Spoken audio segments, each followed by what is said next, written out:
Hello guys, welcome back to my YouTube channel SKM study a way of success. मैं हूं आपका educator Shivam Mishra. आपका स्वागत करते हैं आपके अपने यूट्यूब चैनल एसकेएम स्टडी पे। जी हाँ, ये आपका ही यूट्यूब चैनल है और यहाँ पे प्यारे बच्चों सभी लोग एक बार जुड़ जाइए और अपने दोस्तों के साथ शेयर कर दीजिए।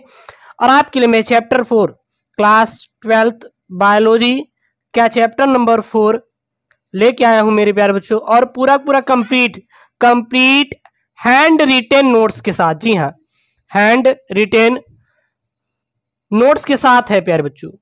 और ऐसा आपको नोट्स दिया जा रहा है जो कि आपको बोर्ड एग्जाम, जी हाँ, बोर्ड एग्जाम के साथ साथ नीट एग्जाम की भी आप प्रिपरेशन अच्छी तरीके से कर पाएंगे।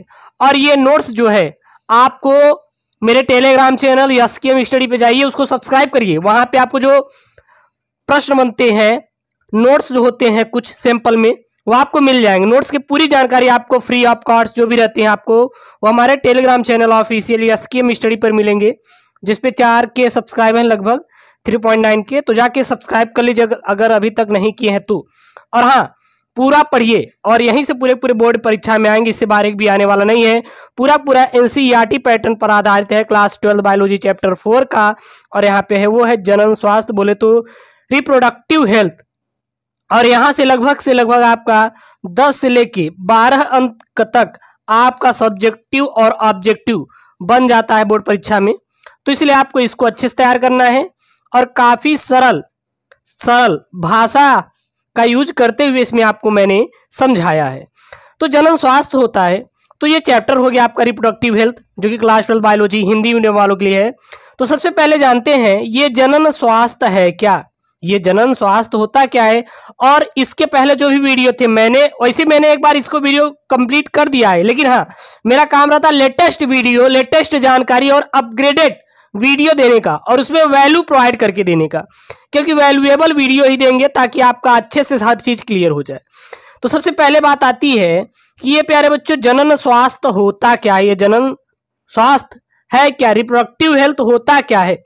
तो एक विश्व स्वास्थ्य संगठन है, वर्ल्ड हेल्थ ऑर्गेनाइजेशन, बोले तो WHO के अनुसार जनन स्वास्थ्य से तात्पर्य जनन के सभी पहलुओं के साथ साथ शारीरिक, भावनात्मक, व्यवहारात्मक तथा सामाजिक स्वास्थ्य है।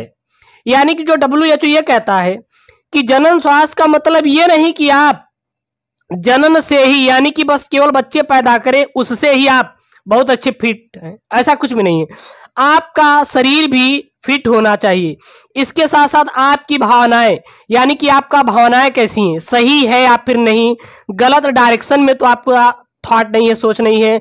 और व्यवहारात्मक, यानी कि बोले तो व्यवहारात्मक का मतलब ये है कि आपका व्यवहार कैसे है, लोगों के प्रति लगाव, उनसे व्यवहार बना के रखना, ये क्या है। और साथ ही साथ सामाजिक मतलब ये समाज में आपका बैठना उठना, बड़ों की कद्र करना, छोटों से कैसे बात करना, जो छोटे बच्चे होते हैं, मतलब कि इसमें आपका शरीर भी आता है, भावनात्मक, व्यवहारात्मक, सामाजिक स्वास्थ्य और साथ ही साथ जनन। तो अगर ये आप फिट हैं, इनमें सभी में फिट हैं, यानी कि सही हैं, तो वो क्या कहलाया जाएगा, जनन स्वास्थ्य कहलाया जाएगा। अगर इनमें से कोई भी एक की कमी है तो आप जनन रूप से स्वस्थ नहीं है, यानी कि हेल्दी नहीं है। बात समझाई। अब इसके बाद आती है आपकी परिवार नियोजन। अब क्या था प्यारे बच्चों, परिवार नियोजन, और जो कि बहुत ही इंपॉर्टेंट टॉपिक है आपके बोर्ड के एग्जाम के पॉइंट ऑफ व्यू से। और यहां से बोर्ड में बहुत ही प्यारे प्रश्न आपके बनते हैं, ठीक है ना। और नीट एग्जाम में भी बहुत सारे इससे प्रश्न बन जाते हैं, तो यह काफी आपको अच्छा देगा, स्कोर कराएगा नंबर बोर्ड में। तो परिवार नियोजन, तो सबसे पहले मोस्ट इंपॉर्टेंट आपका ऑब्जेक्टिव बनता है कि परिवार नियोजन की एक्चुअली में शुरुआत कब हुई थी, ठीक है। तो परिवार नियोजन की शुरुआत सन 1951 ईस्वी में हुई थी। जो परिवार नियोजन की शुरुआत है यह कब हुई थी, ऑब्जेक्टिव में आ जाए तो सीधा बता देना है कि सर परिवार नियोजन की शुरुआत हुई थी वो 1951 ईस्वी में हुई थी। इस कार्यक्रम के तहत लोगों में जनन से संबंधित बातों के बारे में जागरूकता किया और स्वस्थ समाज पाने के लिए अनेक सुविधाएं एवं प्रोत्साहन दिए जा रहे हैं और दिए गए हैं भी।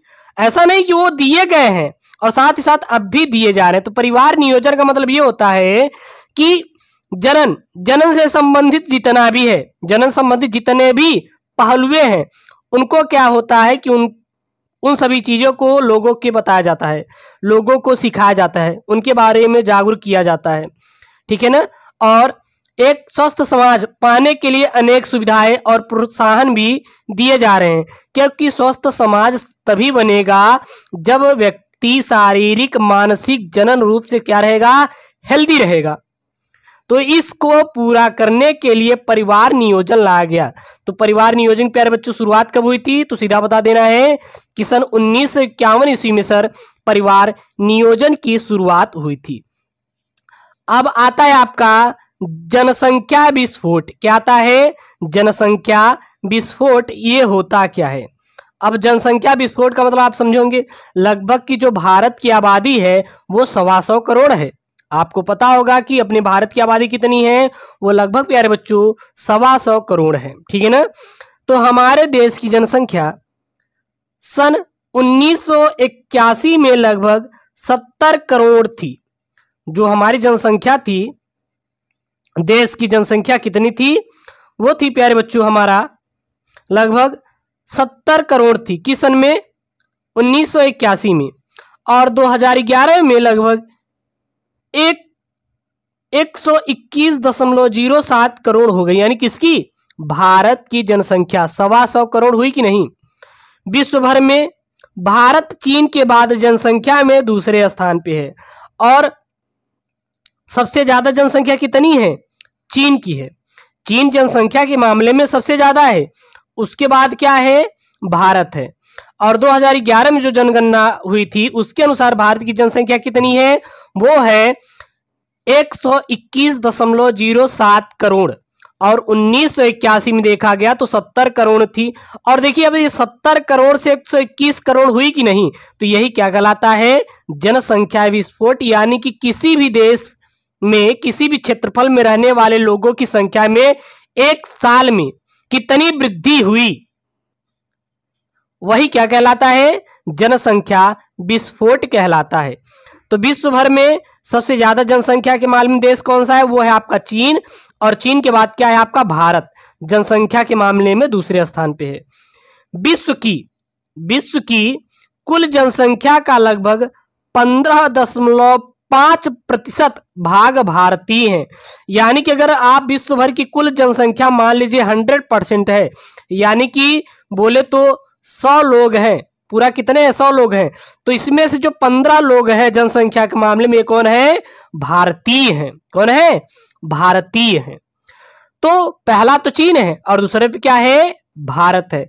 हाल ही में उत्तर प्रदेश में योगी सरकार ने क्या किया है? माननीय योगी जी ने यह कह दिया कि अब यूपी में, हालांकि एक दो राज्यों में और लागू किया गया है कि हम दो हमारे दो, यानी कि जनसंख्या में कमी लाने के लिए जो वृद्धि हो रही है। अब जाहिर सी बात है, एक बाप है वो 10 बच्चों को पैदा कर लिया, तो कहीं ना कहीं उसको मानसिक, शारीरिक और इकोनॉमिक यानी बोले तो आर्थिक स्थिति से भी जूझना पड़ेगा। जैसे कि अगर उसके पास एक बच्चा है तो अच्छी स्कूल में पढ़ा सकेगा, क्योंकि एक बच्चे के लिए पैसा ज्यादा खर्चा नहीं होगा। लेकिन अगर 10 बच्चा है तो क्या वो अच्छी स्कूल में पढ़ा पाएगा? नहीं। तो इसलिए योगी जी ने यूपी में लागू किया कि हम दो हमारे दो। ठीक है ना। अब जनसंख्या विस्फोट का कारण क्या है? आखिरकार जनसंख्या विस्फोट हो रही भारत में 1981 में 70 करोड़ थी, 2011 में 121 करोड़ हो गई। तो इसका कारण क्या था? तो सबसे पहला कारण यह था कि मृत्यु दर में निरंतर कमी आई। मृत्यु दर में क्या है? निरंतर कमी आई। और मृत्यु दर यहाँ पे दो थी, एक तो था मातृ, एक क्या था? मातृ, और दूसरा था शिशु मृत्यु दर, और तीसरा था क्या था? भूखमरी। क्योंकि पैसा पहले नहीं था इतना सबके पास, तो भूखमरी, ऐसे ऐसे चीजें क्या थी? आपके मृत्यु दर में कमी आई।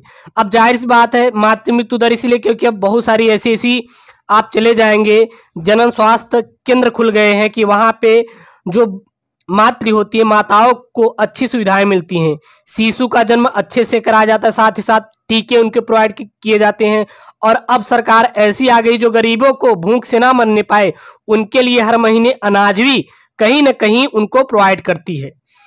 दूसरा, मातृ मृत्यु दर में कमी। अब मातृ मृत्यु दर में यह कमी आई कि जैसे जब बच्चों को पहले माँ जन्म देती थी तो कहीं ना कहीं उनका प्रसव सही से नहीं कराया गया तो वहीं पे मर जाती थी।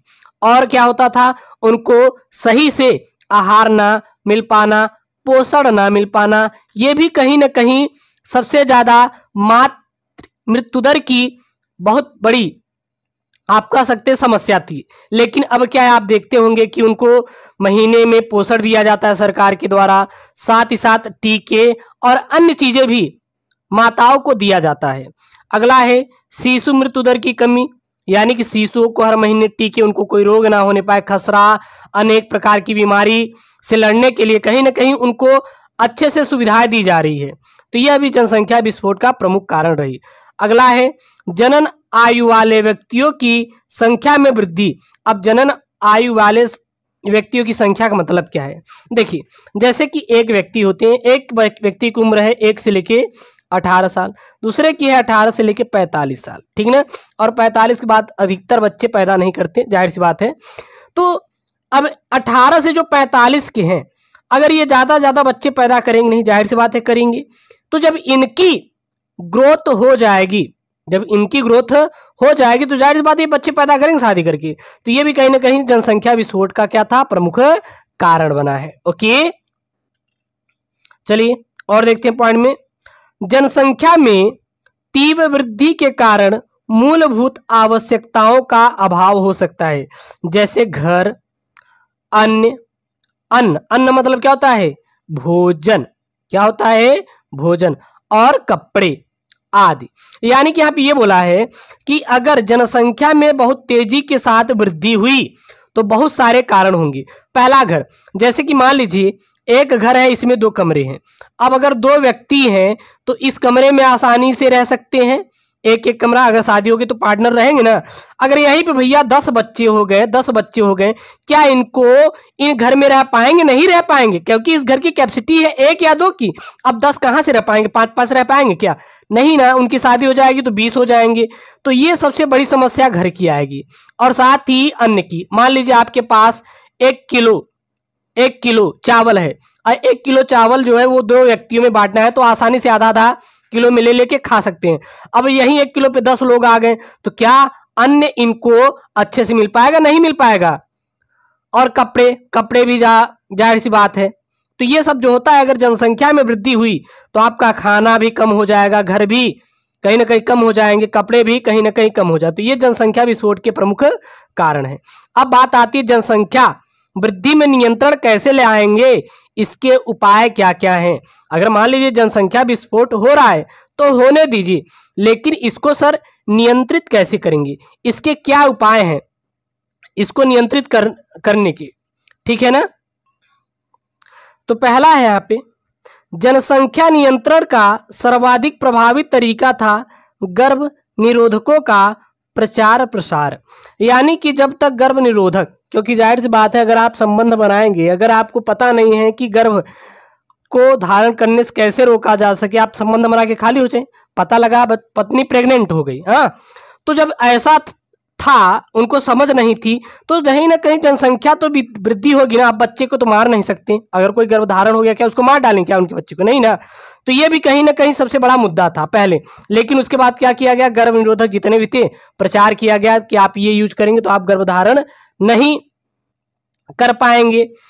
तब वृद्धि, जनसंख्या वृद्धि में कहीं ना कहीं वो कमी आई जब गर्भ निरोधक का प्रचार किया गया। अगला क्या उपाय था, छोटे परिवार वाले दंपतियों को प्रोत्साहन देना। अब छोटे परिवार वाले दंपतियों को क्या प्रोत्साहन देना, अब आपको समझ आ रहा है। यहां पे ये कि आप छोटा परिवार ही रखें, छोटा परिवार ही बना के रखें, यानी छोटे परिवार वाले दंपति रहो। ये नहीं कि हम 2 हमारे 100, ऐसे अगर नारा लगा देंगे तो काफी प्रॉब्लम क्रिएट हो जाएगी। तो छोटे परिवार रहे, हम 2 हमारे 1, हम 2 हमारे 2, बस इससे ज़्यादा नहीं, ठीक है ना, अच्छे से पढ़ाई कर पाएंगे।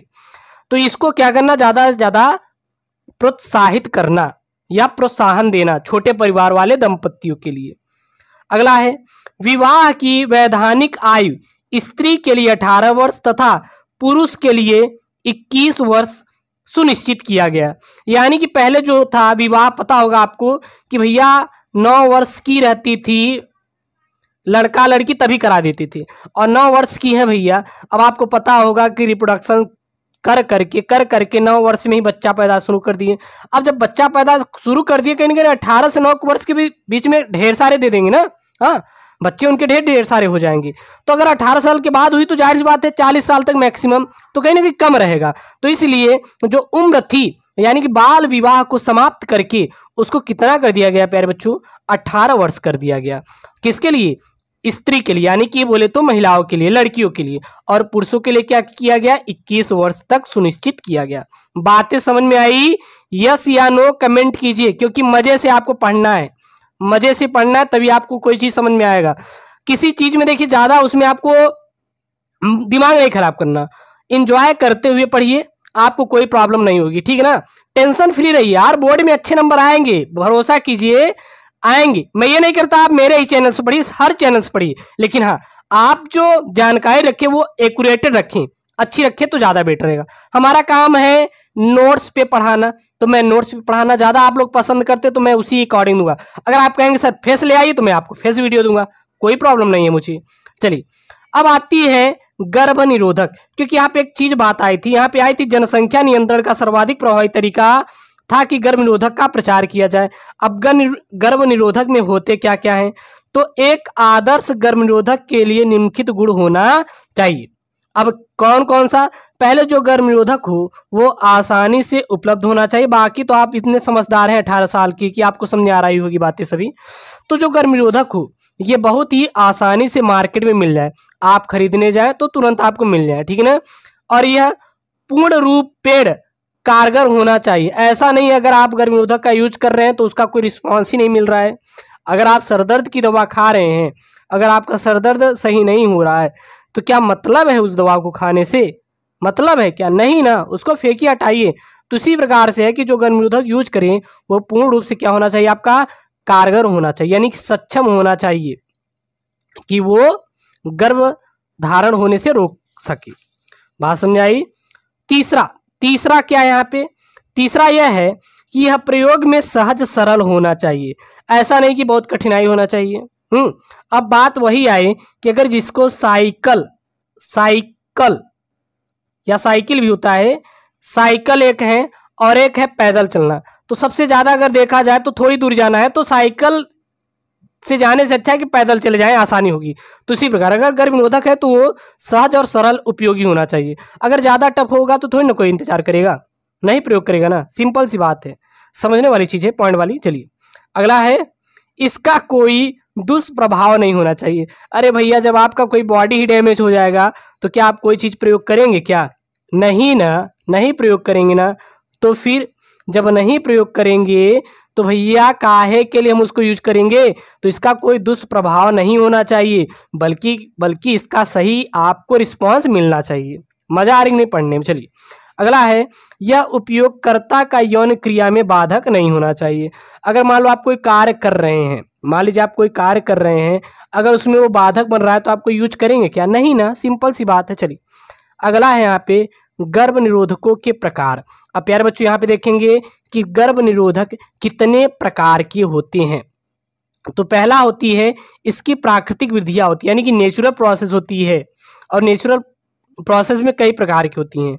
तो सबसे पहले गर्भ निरोधक का क्या आती है, प्राकृतिक विधि। तो यह विधि अंडाणु एवं शुक्राणु को मिलने से रोकने के सिद्धांत पर आधारित है। तो जो प्राकृतिक विधि में देखें तो यह जो होता है यह अंडाणु और शुक्राणु को मिलने से रोकने के लिए सिद्धांत पर आधारित होता है। और जो जनन की प्रोसेस होती है प्यारे बच्चों वो दो ही होती है।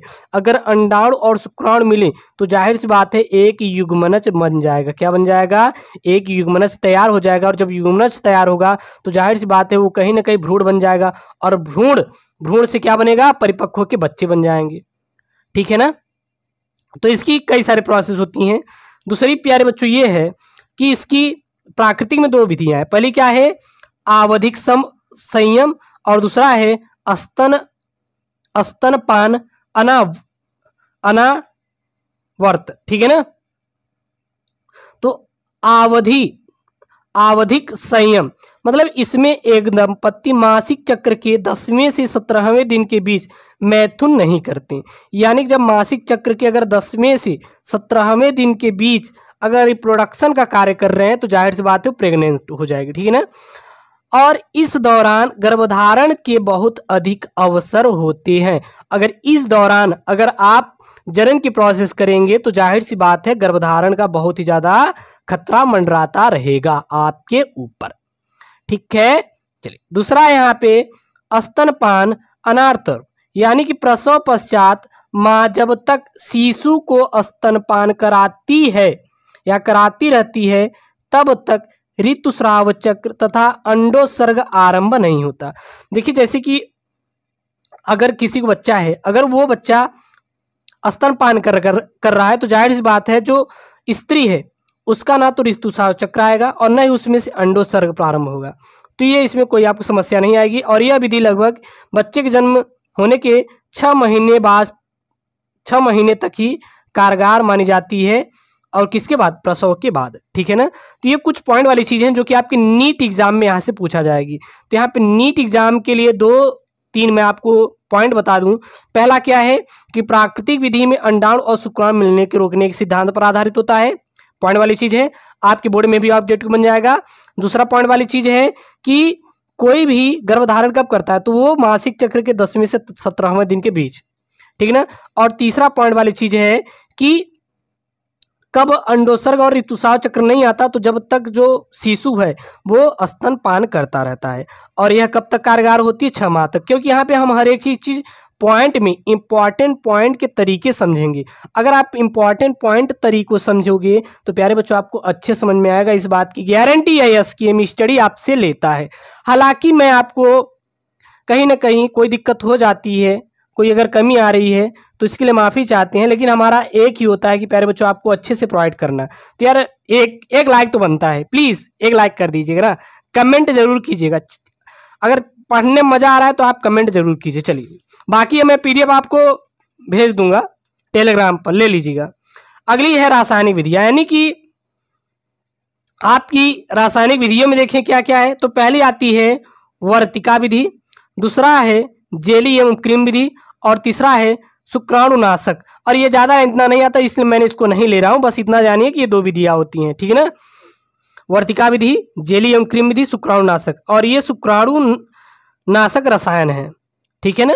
चलिए इतनी बात क्लियर हुई, यस या नो, कमेंट कीजिए जल्दी से। अब आती है प्यारे बच्चों, वो आती है गर्भ निरोधक गोलियां। गर्भ निरोधक गोलियां जो कि गर्भधारण करने से ये भी कहीं ना कहीं रोकती है। बात क्लियर हुई। तो गर्भ निरोधक ये भी हैं। तो गर्भ निरोधक के उपयोग में गर्भ निरोधक गोलियां भी कहीं ना कहीं यूज की जाती हैं। तो इसमें क्या पॉइंट वाली चीज है, इसमें एस्ट्रोजन तथा प्रोजेस्टेरॉन हार्मोन्स होते हैं। जो गर्भ निरोधक यूज किया जाता है गोलियां, इसमें कुछ चीजें होती हैं, जैसे कि एस्ट्रोजन भी होता है, साथ ही साथ प्रोजेस्टेरॉन हार्मोन्स इसमें स्थित होते हैं। किसमें, गोलियों में। यह गोली ऋतुस्राव प्रारंभ होने के 5वें अथवा 7वें दिन से स्त्रियों को 21वें दिन तक दी जाती है। और ये जो गर्भ निरोधक गोलियां हैं कब से की जाती है, जब मासिक चक्र प्रारंभ होने के 5वें दिन अथवा 7वें दिन से लगातार 21वें दिन तक दी जाती है। और इसे ही डिंबोत्सर्ग की क्रिया रोकी जाती है। और इससे ही डिंबोत्सर्ग जो होता है उसकी क्रिया क्या की जाती है, रोकी जाती है। तो ये बहुत ही इंपॉर्टेंट पॉइंट है। तो गर्भ निरोधक गोलियों का देने का मुख्य कार्य क्या होता है, डिंबोत्सर्ग की क्रिया को रोकना। और डिंबोत्सर्ग की क्रिया कब होती है, ऋतुस्राव चक्र के प्रारंभ होने के 5वें से लेकर 21वें दिन के मध्य होती है। यह सर्वाधिक एवं प्रभावी आसान तरीका होता है। और यह सर्वाधिक क्या होता है, प्रभावी होता है। प्रभावी मतलब कि इसका इफेक्ट तगड़ा होता है। अगर यूज करेंगे आप तो गर्भधारण नहीं होगा। ठीक है ना। तो इसका एक तगड़ा होता है। और यह बहुत ही आसान है, सिंपल है। भैया एक गोली लीजिए, उसको खा लीजिए। और अब ऐसी बात नहीं कि मेल के लिए, पहले बता दें कि बॉय बिल्कुल भी इसको यूज नहीं करेंगे, केवल केवल ये गर्ल्स के लिए, यानी बोले तो फीमेल के लिए, ठीक है ना।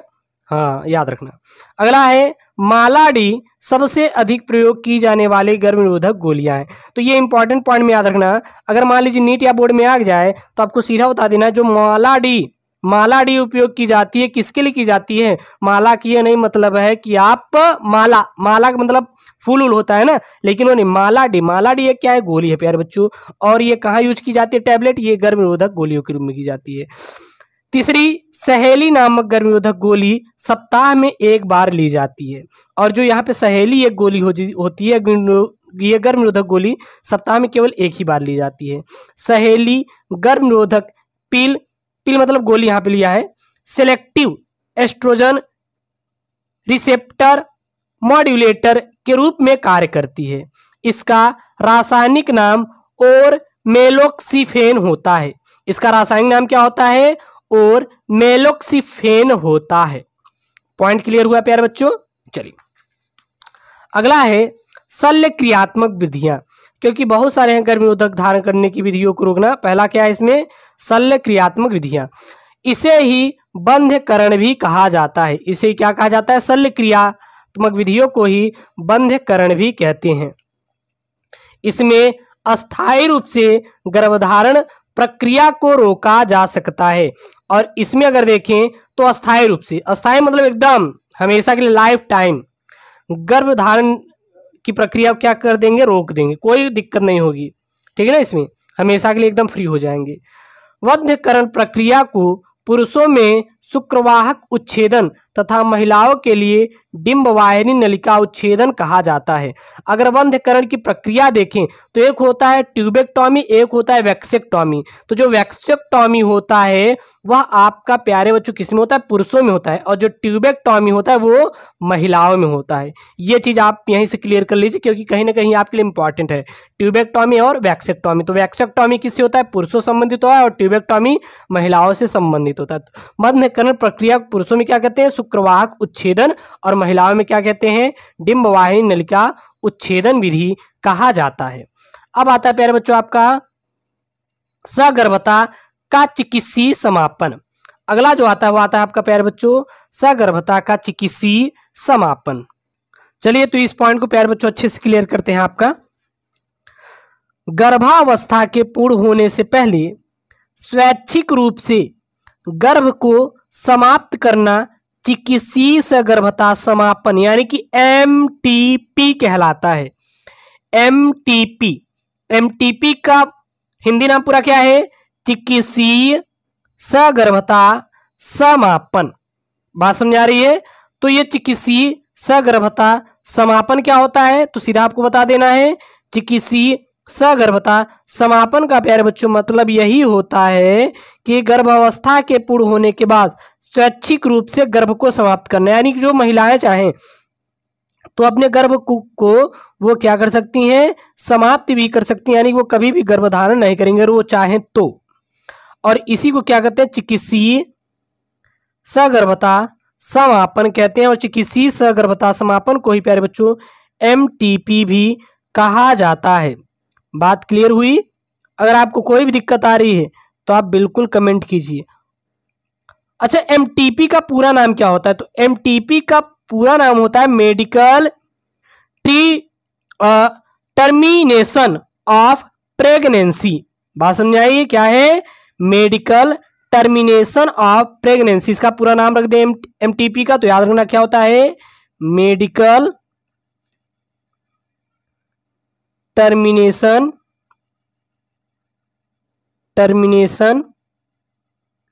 Of pregnancy.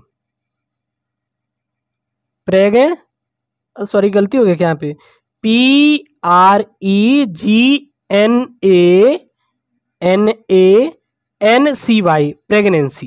तो इसका पूरा नाम क्या होता है, MTP होता है।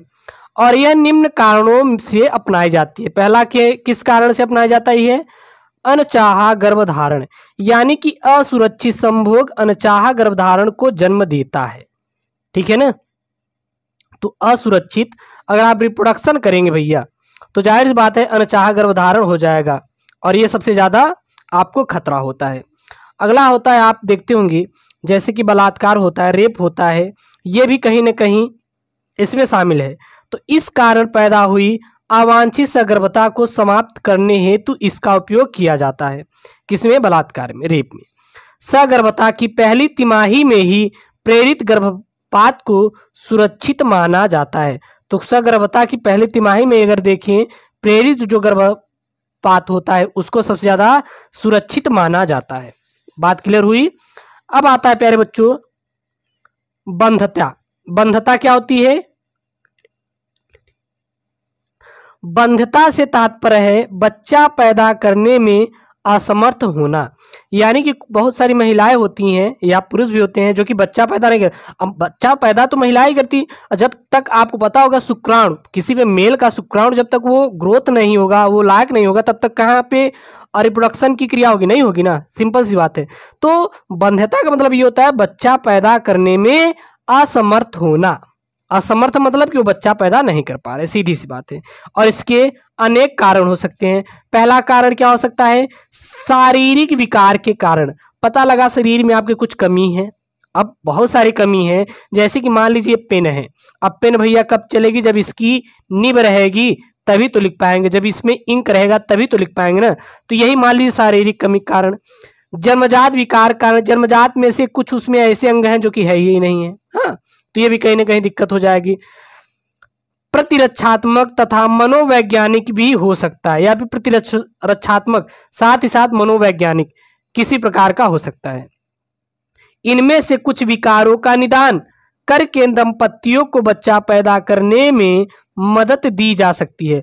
और इसमें से कुछ ऐसे विकार हैं कि जिसको निदान करके, निदान मतलब उसको कम करके या फिर उसको जड़ से समाप्त करके, उसका उपचार करके दंपति को बच्चा पैदा करने में मदद की दी जा सकती है, या फिर उसको उस लायक सक्षम बनाया जा सकता है। इसके अतिरिक्त सहायक जनन प्रौद्योगिकी तकनीकी द्वारा भी बच्चे के जन्म में सहायता दी जा सकती है। और जो जनन प्रौद्योगिकी तकनीकी होती है, इसके द्वारा भी हम लोग बच्चे को पैदा करने में यानी जन्म देने में बहुत ही सहायता हम लोग दे सकते हैं। अब इसमें आती है परख नली शिशु, क्योंकि जिसको बच्चा पैदा नहीं होता वो इन सब विधियों का उपयोग करता है। जैसे इसमें एक आती है परख नली शिशु विधि। तो भ्रूण का इन विट्रो विकास के बाद सामान्य स्त्री के गर्भाशय में भ्रूण के स्थानांतरण की प्रक्रिया को परख नली शिशु कहते हैं। तो परख नली शिशु बच्चे किसे कहा जाता है? तो भ्रूण का इन विट्रो विकास के बाद, भ्रूण का इन विट्रो जब विकास हो जाता है तो इसके बाद सामान्य स्त्री के गर्भाशय में भ्रूण का क्या करते हैं? स्थानांतरण करते हैं। जब वहां पे विकास हो जाएगा तो उस भ्रूण को उठा के स्त्री के बॉडी में डाल देते हैं, और यही प्रक्रिया क्या कहलाती है? परख नली शिशु कहलाती है। इस तकनीकी का उपयोग उन स्त्रियों के लिए होता है जिनकी अंडवाहिनी विकृत होती है या इनके पतियों के वीर्य में शुक्राणु नहीं होती। मतलब ये है कि परख नली शिशु का उपयोग तभी किया जाएगा जब किसी भी स्त्री में अंडवाहिनी की विकृति हो, यानी कि उसकी अंडवाहिनी सही नहीं है, ठीक है ना, या फिर जो उसका पति है, यानी कि जो उसका, जो भी आप समझ सकते हैं, हाँ, उसके जो स्पर्म में शुक्राणु है ही नहीं, स्पर्म में जो उसके शुक्राणु होते हैं वो है ही नहीं, सीमन में जो उसके शुक्राणु होते हैं स्पर्म है ही नहीं, कुल मिला के यही है। तो उसमें हम लोग परख नली शिशु का उपयोग करते हैं विधि का। अगला पॉइंट में प्यारे बच्चों देखें तो परख नली शिशु की उत्पत्ति का सबसे पहले प्रयास इटली के वैज्ञानिक डॉक्टर पेटूसी ने सन 1959 ईस्वी में किया था। तो जो परख नली शिशु की उत्पत्ति है किसने किया था? तो परख नली शिशु की उत्पत्ति का सबसे पहला प्रयास करने वाले वैज्ञानिक थे इटली के, नाम क्या था? डॉक्टर पेटूसी। किस सन में? 1959 ईस्वी में सबसे पहला उन्होंने इसका विकास का प्रयास किया था। परख नली शिशु जन्म प्रक्रिया, अब इसकी प्रक्रिया क्या है, प्रोसेस क्या है? तो सबसे पहले स्त्री के जनन पथ से अनिषेचित अंडा लिया जाता है। इस प्रक्रिया में सबसे पहले जो स्त्री होती है उसके जनन पथ से क्या लेंगे, अनिषेचित अंडा। और अनिषेचित अंडा कब आता है, जब मासिक चक्र मेंस्ट्रुएशन जो होता है, आपको पता होगा इसके बारे में, तो जो मासिक धर्म आता है उसके समय वहां से लिया जाता है। अब यह अजन्म परिस्थितियों में सुरक्षित रखा जाता है। इसके साथ ही स्त्री के पति के शुक्राणु भी एकत्रित कर लिए जाएंगे, साथ ही साथ उसका जो स्पर्म होता है मैथुन के बाद उससे उसको कलेक्ट कर लेंगे। इसके बाद संवर्धित माध्यम में अंडाणु व शुक्राणु का निषेचन कराया जाता है, जिससे युग्मनज तैयार होता है। इस युग्मनज को इन विट्रो 32 कोशिकीय अवस्था तक आने दिया जाता है और इसे ही इन विट्रो होता है। और यही जो युग्मनज को इन विट्रो कहा जाता है जब 32 कोशिकीय अवस्था में आ जाता है, तथा इसी दौरान इसे जब 32 कोशिकीय अवस्था में हो जाएगा तो इसे स्त्री के गर्भाशय के एंडोमेट्रियम में प्रत्यारोपित किया जाता है। और यही प्रक्रिया आपको परकनेली शिशु विधि कहलाती, पता होगा। प्रोसेस समझ में आ रहा होगा, आशा करते हैं। इस तरह स्त्री में सगर्भता शुरू हो जाती है और गर्भाधान का समय पूर्ण होने पर शिशु का क्या होता है, इसमें जन्म होता है। और ऐसा शिशु परकनली शिशु कहलाता है। और ऐसा जो शिशु होता है उसको परकनली शिशु कहते हैं। तो बात क्लियर हुई। सबसे पहले हम लोग क्या करते हैं, किसमें स्पर्म और अंडाणु को लेते हैं, उसके बाद हम लोग कलेक्ट करके उसको क्रिया कराते हैं, निषेचन कराते हैं, जिससे युग्मनज बनता है। फिर युग्मनज को इन विट्रो 32 कोष की अवस्था तक ले आते हैं। फिर उसके बाद हम लोग इसको किसमें डालते हैं, गर्भाशय किसके, स्त्री के एंड्रोमेट्रियम में प्रत्यारोपित कर देते हैं। फिर अब 9 महीने बाद जाहिर सी बात है बच्चे का जन्म होगा और इस जो बच्चा पैदा होगा इसी को हम लोग परकनली शिशु कहते हैं। क्लियर हुई। अब इसी में एक प्रोसेस आती है सरोगेट माँ। सरोगेट माँ क्या होता है, कुछ स्त्रियों में अंडाणु का निषेचन होता है किंतु कुछ कारण पश भ्रूण का परिवर्धन नहीं हो पाता, तो इस अवस्था में स्त्री के अंडाणु व उसके पति के शुक्राणु का कृत्रिम रूप से निषेचन कराया जाता है।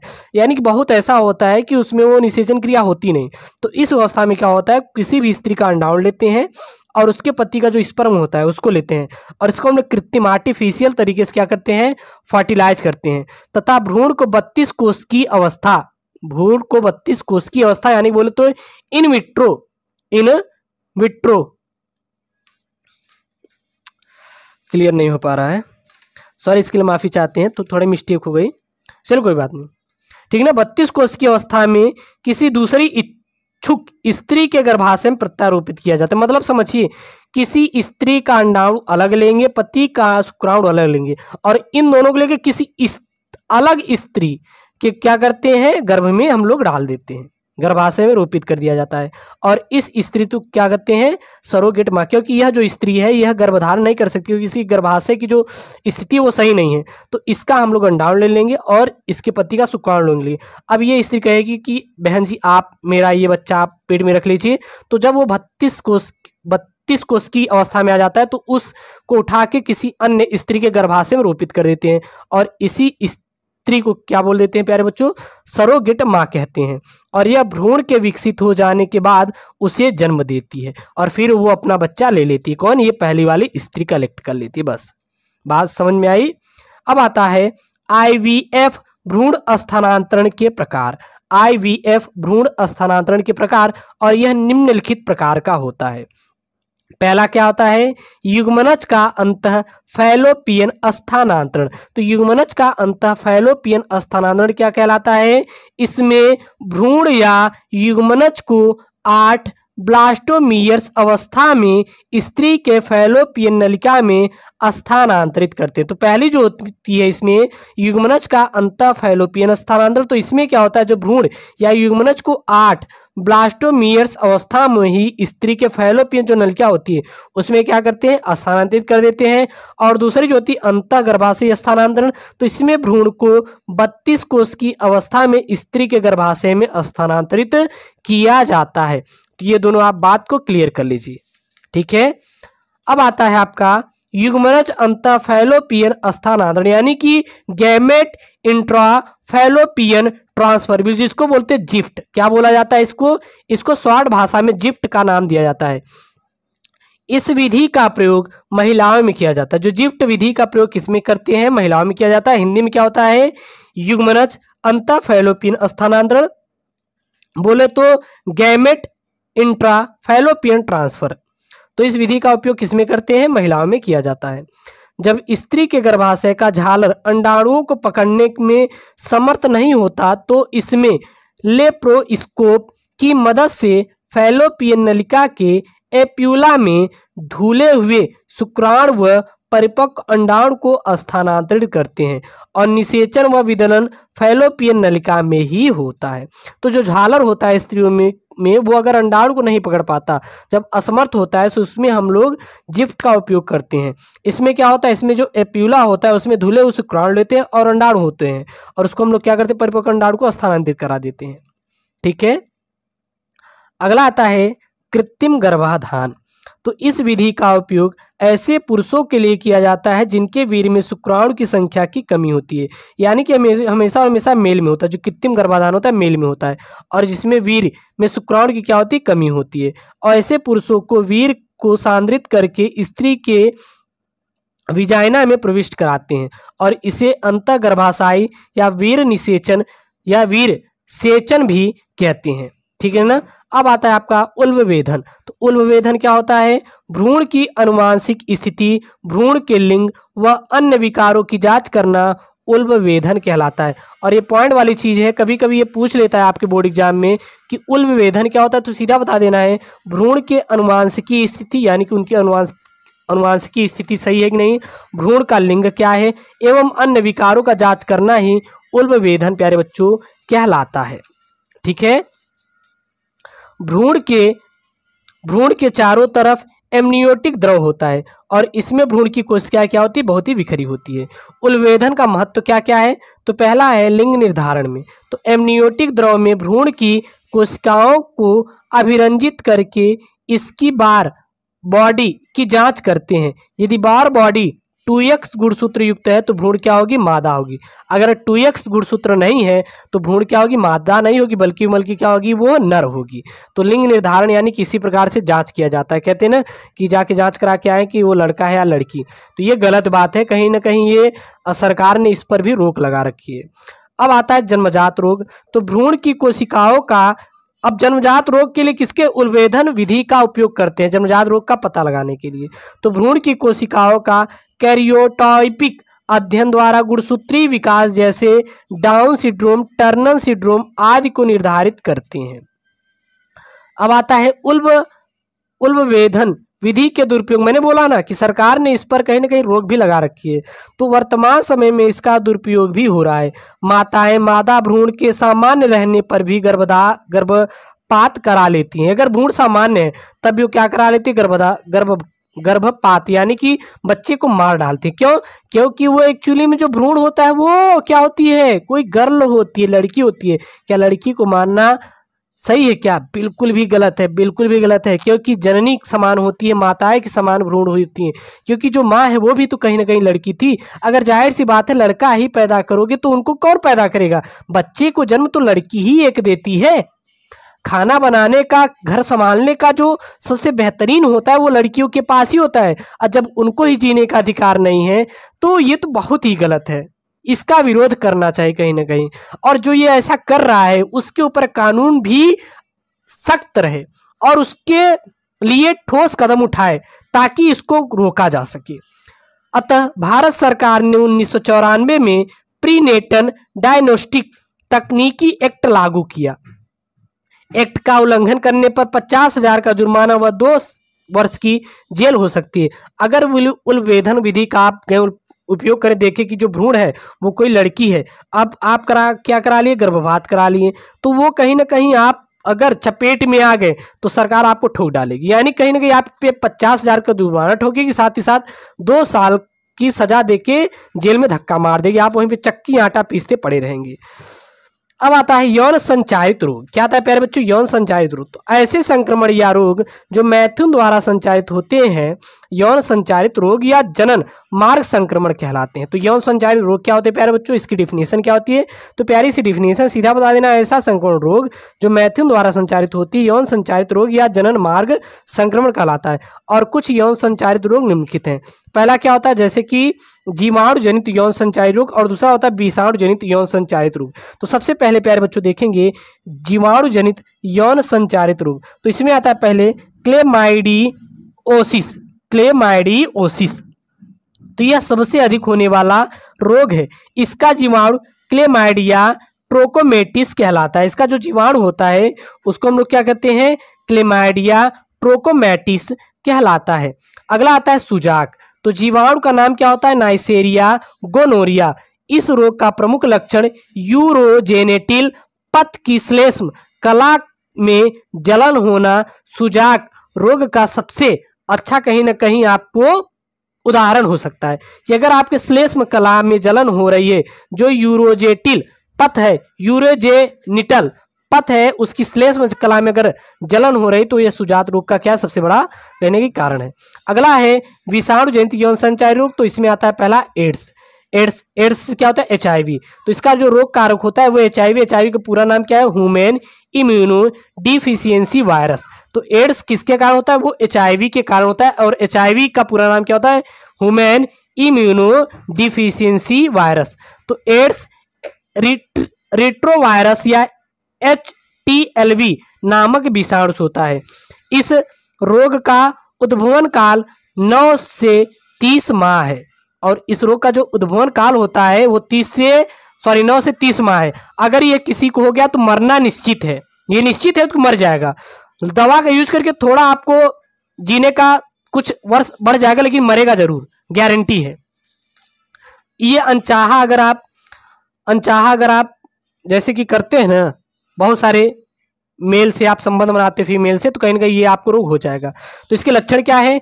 निरंतर ज्वर, पेशियों में दर्द होना, रात में पसीना आना, जांघों में सूजन, पेट दर्द, कम मात्रा में बार बार मल त्याग करना, सिर दर्द, बेहोशी, ऐंठन आदि इसके एड्स के प्रमुख लक्षण है, HIV के प्रमुख लक्षण है। इसका उपचार क्या है? तो सामान्यतः एड्स का कोई उपचार नहीं है। अगर आपको एड्स हो गया तो इसका प्यारे बच्चों कोई उपचार है ही नहीं। किंतु AZT यानी कि एजिटोथाइमिडाइव दवा द्वारा रोगी की आयु 6 से 12 महीने तक बढ़ाया जा सकता है, लेकिन उसकी रोगी की मरना तय है, वो मर जाएगा, जाहिर सी बात है। अगला है इसमें हेपेटाइटिस बी। अगला रोग क्या है HIV के बाद? Hepatitis B. तो यह रोगी हीररज्जु की DNA विषाणु हेपेटाइटिस बी विषाणु द्वारा होता है। यह HIV से 100 गुना अधिक संक्रामक होता है। अब सोचिए HIV 100 गुना अधिक संक्रामक है, अगर हो गया तो भैया तो चला गया। लेकिन चलिए देख लेते हैं अच्छी इसके बारे में। इसका उद्भवन काल 20 से 35 दिन होता है। उसका तो लगभग कि माह में था, 9 से लेके 16-17 माह, लेकिन इसका 20 से 35 दिन में इसका हो जाता है। लक्षण क्या होता है? थकान, जी मचलाना, पेट दर्द, आंखें पीली होना इत्यादि। उपचार क्या क्या है? इसका एक ही उपचार है, टीका लगवाना, जिससे रक्त का तैयार करते हैं। और जो टीका होता है इसका किससे तैयार किया जाता है? तो हेपेटाइटिस बी का जो टीका होता है वो रक्त के द्वारा तैयार किया जाता है। HBV टीके में ग्लोब्यूलिन होते हैं जो व्यक्ति के शरीर में निष्क्रिय प्रतिरोधकता उत्पन्न करते हैं, और 1 से 16 महीने के दौरान 3 खुराक देने से जीवन पर्यंत प्रतिरोधी बनाया जा सकता है। यानी कहीं ना कहीं इसका उपचार है। हेपेटाइटिस बी का उपचार है, लेकिन HIV का उपचार नहीं है। तो ये चीज आपको बात प्यारे बच्चों क्लियर होनी चाहिए। अब हम लोग कुछ कर लेते हैं पॉइंट वाली बात, जैसे कि आप बायोलॉजी की एक्चुअली में तैयारी कैसे करेंगे। तो यहाँ पे मैंने क्लास 12 बायोलॉजी पूरी कंप्लीट, यहाँ पे आपका पूरा सिलेबस चैप्टर 4 जो है बायोलॉजी क्लास 12 का chapter 4 NCERT pattern in Hindi medium वालों के कंप्लीट है, और पूरा वीडियो आपको प्लेलिस्ट मिलेगा। टेलीग्राम ज्वाइन कीजिए फटाफट, फ्री है, नोट्स वोट्स वहीं पे मिलते हैं, जाके ज्वाइन कर लीजिए, लाइक जरूर कर दीजिए। अब हम लोग बात करेंगे कि सर बायोलॉजी की तैयारी कैसे करें। तो बायोलॉजी के लिए प्यारे बच्चों आपको वीडियोस मैं दे रहा हूँ, आप वीडियोस पढ़िए, वीडियो से एक अपना नोट्स तैयार कीजिए, अपना नोट्स तैयार कीजिए, बाकी आपको मैं नोट्स प्रोवाइड कर दूंगा, ठीक है ना। इसके बाद जो पिछले साल के प्रश्न हैं, जो पिछले साल के प्रश्न हैं ज़्यादा से ज़्यादा उनको तैयार कीजिए और एक प्यारा सा आप प्यारे बच्चों टाइम निकालिए बायोलॉजी की तैयारी के लिए, एक प्यारा सा आप टाइम निकालिए और टाइम मैनेजमेंट रखिए कि मुझे 2 घंटे डेली 2 आवर्स आपको देना है, चाहे जैसे करके आपको 2 घंटे का समय निकालना है। 2 घंटे में आपको नोट्स लेके पढ़ाई करना है और पढ़ाई में 1-1 घंटे बांट लीजिए कि मुझे नोट्स तैयार कर लेना है और जो पिछले साल के प्रश्न है 1 घंटे पढ़ना है। इतना समय देंगे डेली ना, तो इस बात की 100% श्योर गारंटी लेते हैं कि बायोलॉजी में 70 में 70 आपको कोई नहीं रोक सकता लाने से। पूरा 100 में 100 आप पूरा का पूरा पाएंगे, 100 में 100 100% स्कोर करेंगे, ठीक है ना। बाकी जो लेटेस्ट वीडियो है, पीडीएफ है, एग्जाम के ओरिएंटेड आपको जो प्रश्न है उसको भी आपका यह यूट्यूब चैनल एसकेएम स्टडी आपको लगातार प्रोवाइड करता रहेगा, तो उसको लेके आपको टेंशन नहीं लेना है, अच्छे से पढ़िएगा। तो ये एनसीईआरटी क्लास 12 बायोलॉजी का chapter number 4 reproductive health complete chapter है मेरे प्यारे बच्चों इन वन शॉट। और हाँ, दबा के शेयर करिएगा। ओके दोस्तों, थैंक यू, जय हिंद।